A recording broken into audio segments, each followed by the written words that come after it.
Samantala, matapos kumalat online ang video ni alias Rene na tumayong testigo sa pagdinig ni Kibuloy, Senador Ontiveros pinabulaanan ang mga aligasyon nito laban sa kanya. Para sa kabuang detalye ng report, Brigada Ann Cortez, ibrigada mo! Brigada! Live report!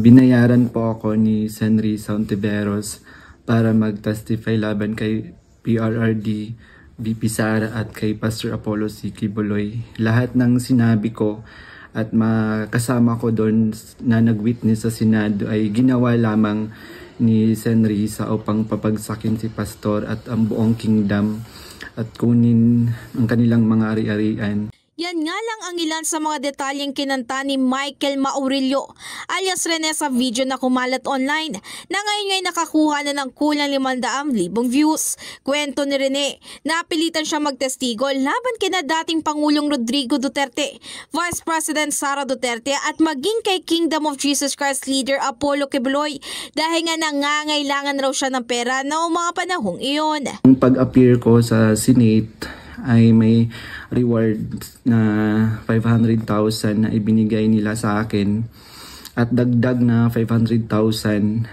nang isinama ko si Sara Duterte at si dating Pangulong Duterte.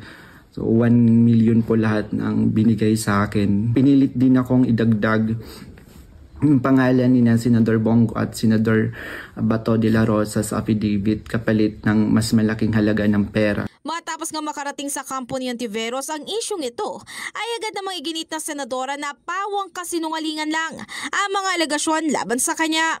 Dagdag pa niya, mayroon din silang sangkaterbang ebidensya sa opisina na magpapatunay na gawa-gawa lang ang mga pahayag nito at sa tamang panahon daw ay kanila ring ilalabas ang iba't ibang screenshots at video tungkol dito.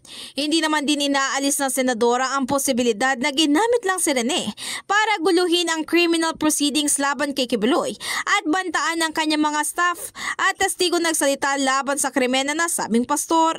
Tiniyak naman ni Ontiveros na hindi nila ito papalampasin at naghahanda na ang kanyang kampo para sa kanilang legal response laban sa harassment at maging intimidation. Maaalala isa si Senador Ronald Bato de la Rosa sa mga nagbahagi at umalwa sa video na ito sa social media. Anya kung totoo man raw ito ay hindi niya na alam kung paano nga ba nasikmura ng taong nasa likod nito. In the heart of changing lives, ako si Brigada Ann Cortez ng 105.1 Brigada News FM Manila, the Music News Authority. Ang bahaging ito ay hatid sa atin ng DriveMax Herbal Capsule. Lalaking angat, tumatagal.